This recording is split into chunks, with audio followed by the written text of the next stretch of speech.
the title of the talk is Get to Know Apache Kafka with Jupyter Notebooks. Like, I'm gonna love it. There are so many good Jupyter Notebook talks that are happening. And yeah, I was one of the, so I was basically leading the program committee for this year. And yeah, I love Jupyter talks. So yeah, Francesco, over to you. And can you please just start with a short bio? That would be helpful to the audience. Okay. Thank you very much for the introduction. And as Sanket says, I'm Francesco Tisiot, a developer advocate at Ivan, and a pretty proud Italian. You will know about this and you will get a sense of this a little bit later in the talk.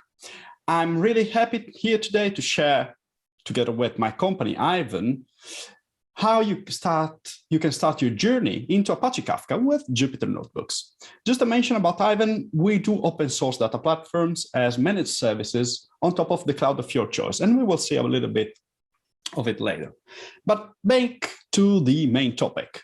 I like to start my talks explaining why you should be here.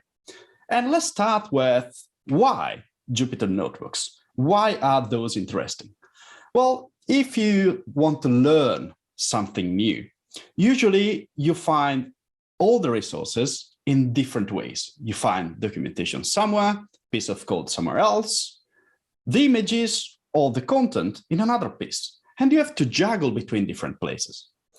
On the other side, Jupyter Notebooks are amazing because within the same kind of browser window, you get markdown text, images, and also executable code that you can run. Even more, with Jupyter Notebooks, you have the ability to, for example, take one of the windows and put it on the side.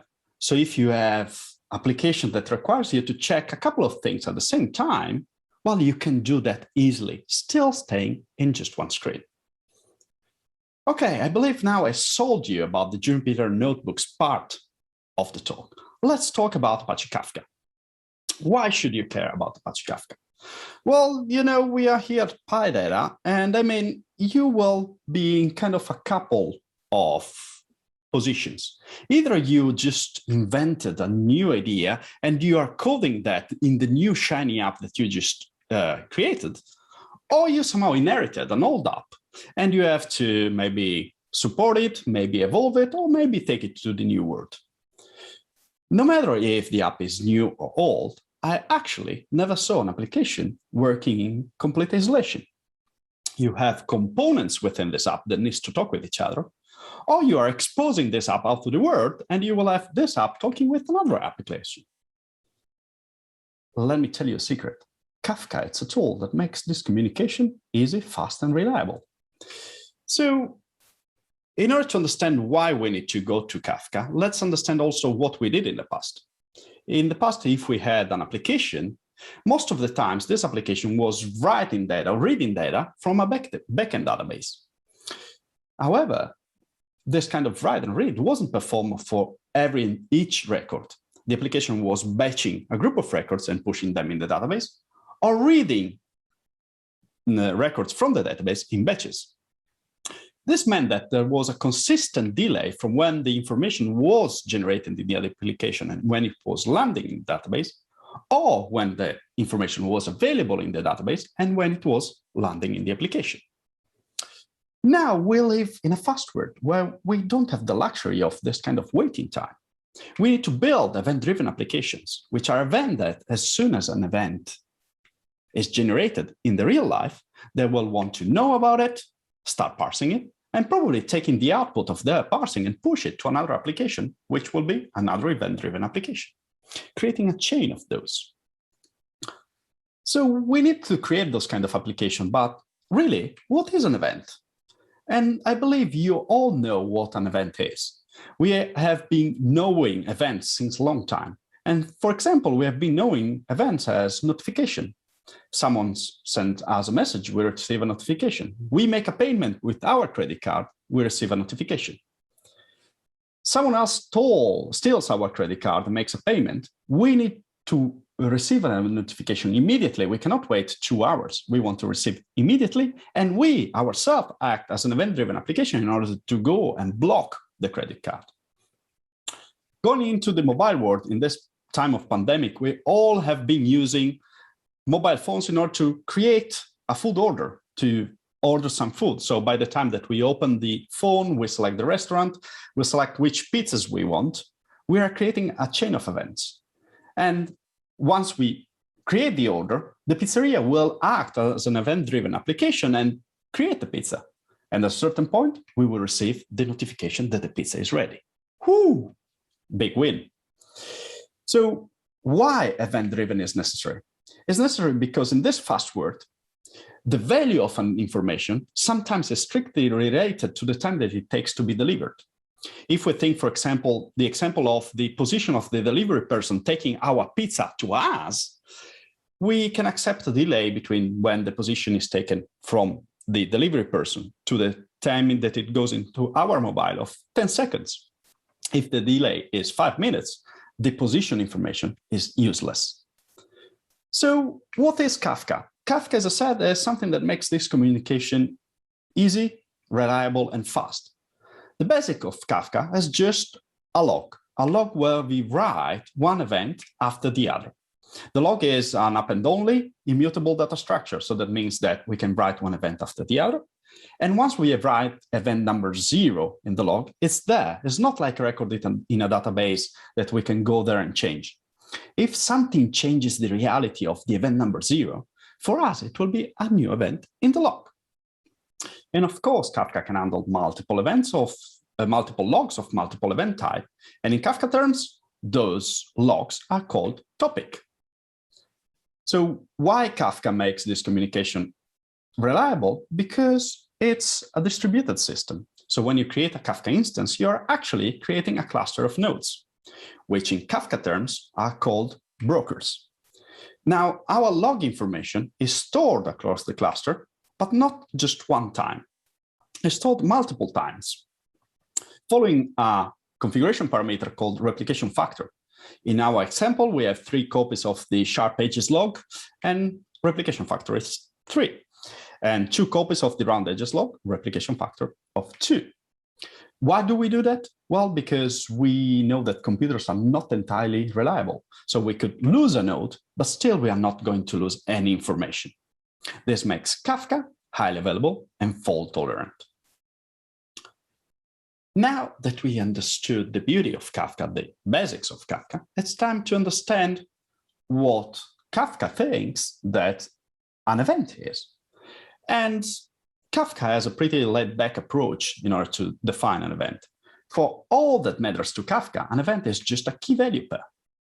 And we can use pretty simple event description like temperature max as key and 35.3 as value, or we could go wild and going back to the pizza example, we could use the shop receiving the pizza order together with the phone line used to make the order as key, and the order ID, the name of the person making the order, and the list of pizzas as value. We can use JSON, like in this case, or we can use other formats. Kafka really doesn't care. For Kafka, it's just a series of bytes. Now, let's understand how we can write to Kafka. We have our Python application that wants to write to Kafka, so it's called a producer, and writes to a topic. All the producer needs to know in order to write to a topic is where to find Kafka, host name and port, how to authenticate, and how to encode the information that in the source application might be in JSON format into the raw series of bytes that Kafka understands. On the other side, we have a topic and we have an application that wants to read from it that is called a consumer. What the consumer does is it reads event number 0 and communicates back to Kafka 0 done. Let's move the offset to 1. Reads number 1, communicates back to Kafka 1 is done. Let's move to 2. Why communicating the offset back to Kafka is useful? Well, because again, we know that computers are not entirely reliable. Our consumer could crash. The next time that we reinstantiate the consumer, we don't want to restart reading the log from the beginning. But since Kafka knows until what point in the log the previous version of the consumer was reading, it will be able to send us the next item in the list, the item number 3. In order to read from Kafka, all the consumer has to know is, again, where to find Kafka, how to authenticate. Since before we were encoding the data, now we need to decode it And last, which is the topic name or topic names, because I could read from more than one topic that I want to start reading from. Now, this is a lot of theory. I believe you are like me, you like to know Jupyter Notebooks and Kafka. So let's go into a nice demo. Let me show you what I built for you. So again, I'm Italian, so we'll talk a lot about pizzas. Before doing that, let's cover the basics. I created for you a Kafka PyData instance on Ivan. On Ivan, as I said, we offer open source data platforms as managed services. You can create not only Kafka, but also other things like Postgres, MySQL, Elasticsearch. I created for you just 40 minutes ago a Kafka PyData instance. Now let's go into the Jupyter Notebooks. There will be the URL of the Jupyter Notebooks at the end of the session if you want to try it yourself. Let's open the producer. So what we will do here is, first of all, install the kafka-python library, which is the basic library allowing us to interact with Kafka. Second, we create a producer. All the producer has to know is where to find Kafka, hostname and port, how to authenticate, in this case I'm using SSL, and how to encode the information from JSON to raw series of byte in ASCII. Okay, the producer is created. Let's try to send our first message. I'm sending a nice pizza order from Francesco, myself, ordering a pizza margherita, my favorite one. Okay, the code is executed, so the message is in Kafka. How can we be sure that the message is in Kafka? Well, first of all, we flash the message. This should ensure that the message is in Kafka. But if we want to check, we can create a consumer. And as I was showing you before, you can put the consumer alongside the producer in order to have them both visible at the same time. So we can instantiate a consumer, and we are pointing to the same host and port using the same authentication, and this time we add the coding. We can check which topics are available in Kafka, and we see a list of internal topics together with a nice pizza orders, which is the topic that I created when I inserted the first record.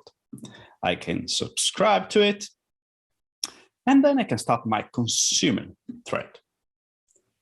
We can immediately notice a couple of things. The first one is that this thread never ends. And we are kind of expecting it because, as I said, we are in an event-driven kind of world. So we want our consumer to be there ready to receive new messages, new events coming from Kafka. So we expect that this thread will never end. On the other side, there is an interesting thing. We submitted an order for Francesco ordering a pizza margherita, but we don't see that printed on our consumer side. Well, this is because by default, when a consumer attaches to Kafka, it starts reading from the point in time that it attaches to Kafka. Since we produce the order first and then we attach the consumer is not going back in history, will not be able to read that message. This is the default setting and you can change it, but just be aware that if you create a consumer with the default settings, it doesn't go back in history. In order to show you that the pipeline is working, let me create another couple of orders. The first one, an order from Adele ordering a pizza Y. Pizza Y in Italian, it's the pizza with pineapple on top. It's forbidden by law. I'm sad about it, but you know, that's the reality. We also have another order for Mark, pizza with chocolate. This is barely legal. Let's produce the two events, and boom, immediately we have them on the consumer side. So we have the first Adele Y, the second Mark with chocolate. Our pipeline, producer, Kafka, consumer, it's working. What should we do next? Let's go to a little bit more slides. Okay, let's talk about the log size now. One of the things that I told you before is that the log was contained, the topic was contained in one of the nodes. But it would be sad if we had to somehow limit the amount of data that we want to store in a log because we have a limited amount of disk space in one of our nodes. Or the opposite, if we have to purchase gigantic disk size because we want to store a good amount of data. This is kind of a hard trade-off. But you know, Kafka doesn't force this trade-off on us, allows us to have an extra degree of freedom, allowing us to use what are called topic partitions. Partition is a logical way of splitting events belonging to the same topic into subtopics called partitions. So going back to my pizza order example, I could partition my data into different partitions based on, for example, the restaurant name. So I could have the Francesco pizza orders in the blue partition, the Luigi pizza orders in the yellow partition, and the Mario's pizza orders in the red partition. Now, if we go back to our 3-node cluster, what is stored on the nodes, it's the partition, it's not the whole log. This means that if we want to store more data in the same kind of disk space, we just need more partitions or optionally more nodes. There will be always a solution to store more data if we need to. Again, here, if we lose a node in our cluster, we will not lose any data. All the blue, yellow, and red partitions data are still there. Now, how do you select a partition? Well, usually the partition selection is done with the key. What Kafka does is hashes the key and ensures that messages having the same key end up in the same partition. You could also have the key as null value, not setting the key. And in that case, you will never more or less be sure to which partition you are sending your data to. But why selecting a partition is something that you should care about? Well, because of ordering. Let me show you a little example. You have your producer that writes to a topic with 2 partitions, and then you have your consumer. There are, in this example, just 3 messages that you are willing to send. A blue one first, a yellow one second, and a red one third. Now, when sending those 3 messages, the blue message will land in partition 0, the yellow message will land in partition 1, and the red message will land in partition 0 again. Now, when reading from Kafka, it could happen, could not always be the case, but it could happen that you will read the messages with this sequence. Blue message first, red message second, and yellow message third. If you check the sequence of messages at the start and at the end of our journey, the sequence is different. Why is that? Well, because if we start using partitions, we have to give up on global ordering, because Kafka ensures the correct ordering only per partition. So you need to think about your dataset and for which subset of your dataset you care about the related ordering. In our pizza example, it's good that we use the restaurant name as partition key because we care about if the order of table A and table B for the same restaurant, which one comes first. But we don't really care if the order for Mario's pizza comes before or later of an order for Luigi's pizza. They are kind of unrelated events. So we understood that partitions are good because allow us to have a better trade-off between disk size and log size, but partitions are bad because we need to give up on global ordering. The other bit that makes partition good is because they allow us to scale out. If you think about a topic, you can pretty much tell that is just one thread writing one event after the other. If now we have 3 partitions, we can more or less imagine that we have 3 processes that are independent that can write events. So we can more or less think that the throughput could be 3 times faster. We could have many more producers writing data to Kafka, and we can also have many more consumers reading data from Kafka. Still, you want to have those consumers reading all the dataset from the topic, but probably those consumers don't want to read the same event twice. How Kafka handles it is that it assigns to each consumer a non-overlapping subset of partitions. If this last sentence didn't make it clear, let me show you.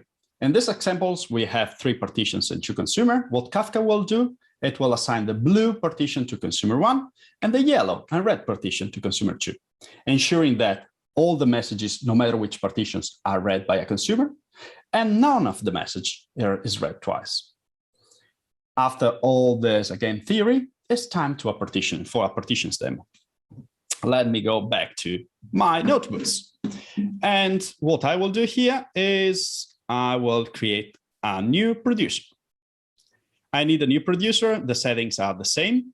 What I will create now is I will interact with Kafka admin client, which allows you to interact at the admin level with Kafka, and we'll create a new topic.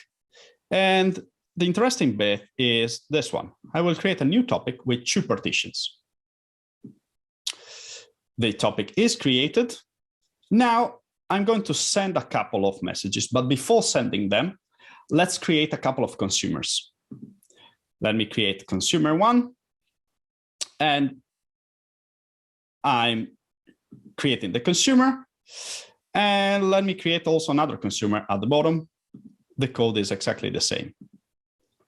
So if what I told you until now was true, what I'm sending here is a couple of messages, one with key ed0, one with key ed1. What Kafka should do is should hash the key, and since those keys are different, one message should land in one partition, and the second message should land in the second partition. Since I have a couple of consumer, what it should happen in the consumer side is that one consumer should read one partition, and the other consumer should read the other partition. So it should receive one message at the top consumer and one message at the bottom. Let's check it out. Let's send the couple of messages, and as expected, at the top consumer, I'm reading from partition 0, offset 0, so the first message of partition 0, the order from Frank, ordering the pizza margherita, that was the top one. The second consumer is reading from partition 1, offset 0, first message of partition 1, the order from Adele, with the pizza Y. If now I send another couple of messages here, reusing the same keys as before, I should expect that Mark, the order for Mark of pizza with banana, not something that I will suggest, should land in the same partition as the message, as the order from Frank ordering the pizza margherita, because they share the same key ed equal to 0. And the same for Jan and Adele. Let's check this out. And exactly as expected, Mark is in the same partition as Frank, and Jan is the same partition as Adele. So I didn't lie to you, even for the partitions, all working as expected. Let's go back to a couple of more slides. One of the main differentiator of Apache Kafka amongst the other messaging systems is that when a consumer reads a message from Kafka, Kafka doesn't delete the message itself, making it available also for other applications to read it. In our case so far, we had our Kafka topic with 3 partitions, and we had a couple of consumers. Those consumers, let's say that they were our pizza makers. They want to receive every single pizza order, but they don't want to read the same pizza order twice. They don't want to make the same pizza twice. On the other side, I could have the billing person that wants to read a copy of each order, but wants to read at his own pace that has nothing to do with the pizza makers, and doesn't want to read the pizza orders, doesn't want to fight against the pizza makers to read those orders. How do I handle this with Kafka? Well, Kafka has the nice concept of consumer groups. I just need to tell Kafka, look, that my 2 pizza makers belong to the same consumer group, and Kafka will treat those 2 consumers as part of a unique application. We'll share the load of the messages across those 2 consumers. On the other side, I could have my billing person, and I just need to declare this new consumer, this new billing person consumer, as part of a new consumer group. And what Kafka will do is will send a separate copy of all the messages belonging to that topic to the new consumer. It will keep different offsets for the different consumer groups in order to be sure to understand until what point in the topic that consumer group was reading the data. As you can see here, it can handle multiple applications reading the same topic in concurrent mode or standalone mode. I will not show you a demo of this, but in the notebooks that I will link later, you will find examples also of this multiple application. The last bit that I want to talk to you about is Kafka Connect. So far, we have been writing code in order to push data to Kafka and to read data from Kafka. But this is not always the case. Sometimes we want to integrate Kafka within an existing tech ecosystem. We have data in a database and we want to push it to Kafka. We don't want to write that code ourselves. We want to use a framework that allow us to just say where the data is and when we want it to go. And this tool, this framework should do the job. And this framework is Kafka Connect. That is distributed, scalable like Kafka, and allow us to just say, I want to take the data from this Postgres table, from this Cassandra table, from Google PubSub, and automatically moves it to a Kafka topic. Also, if the data is in a Kafka topic, we can reuse Kafka Connect in order to sync the data to, for example, Postgres, to any JDBC database, to BigQuery because our analytics team loves that in order to do analytics, to Amazon S3 for long-term storage. Kafka Connect allows us to move data and also change the shape a little bit. I want to close my talk with some references. The first one is my Twitter handle. You can interact with me on Twitter.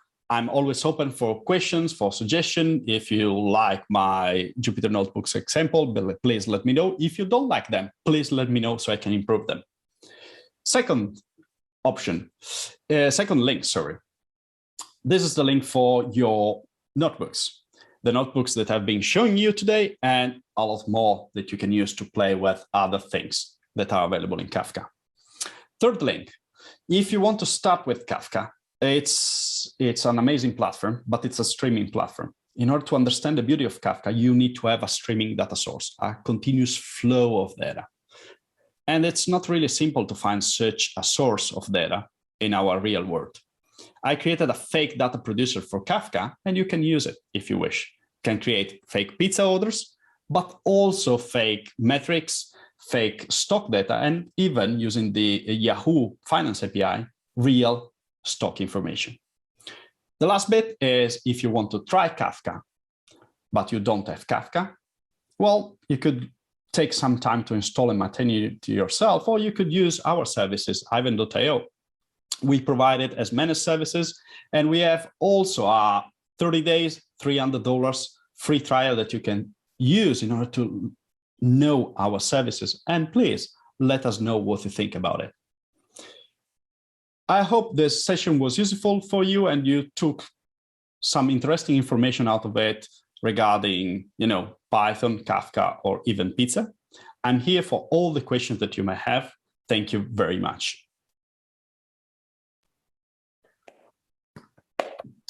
That was a great presentation. I really loved it. The references, the way of just delivering it and everything. Thank you very much. So we all the attendees and were chatting in the chat box, like, we were getting hungry when you were mentioning about pizzas and stuff. That's the case. This presentation, like I like to take the technology word into the stuff that everybody loves, and also to stuff that creates a lot of debate. And I found this pineapple pizza is one of the key things that either you are on a side or in the other. If I don't want my Italian citizenship to be revoked, I need to be on the defense side. I cannot allow pineapple pizza, but again, it's your choice. Yeah, awesome. We have a question for you, and the question is from Ignacio, and it goes like, what about creating fake messages and pointers to the real messages to keep track of the order? Sorry, can you repeat the question? Yeah. What about? what about creating fake messages with pointers to the real messages to keep track of the order?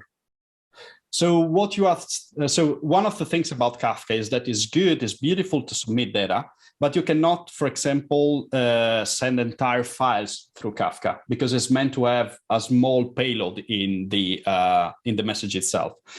If I understand well, the question is basically you are sending, for example, a message with the file ID, and the file ID points to a file that is stored in an Amazon S3 bucket. This is a common pattern in Kafka that allows you to still make use of the event-driven architecture, but still don't have to push files through Kafka. That could be a painful way of using the tool.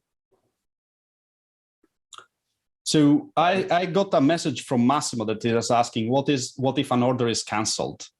Again, you cannot cancel or you cannot modify an event in Kafka. What people usually have is a queue of events that allows you to insert orders, and they will have another log which canceled orders. And you do some processing after it, where you say, you take the order ID and you update the status probably in a backend database with canceled.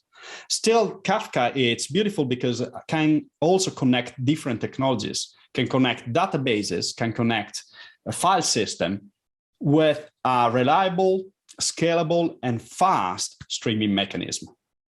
All right, thank you. So we have a question from Lucas. It's like, once my producer receives the new events, can I receive that again somehow? How long does the producer keeps the data?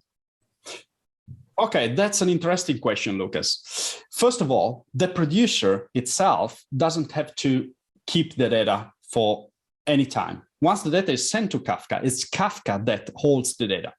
And Kafka can hold the data forever if you set it up, or you can set, I want to keep the data only for 2 hours. So you can define the time span, the life of your message in Kafka, depending on what is your use case. So if your receiver, if your consumer reads the event and belongs to a consumer group, for Kafka, the event is done. However, you have options in the consumer to say, you know, I want to go back in history and go back 10 messages and reread them. This is also an option. So you have always the option, if you know what is the current offset, to go back or go forward in history if needed.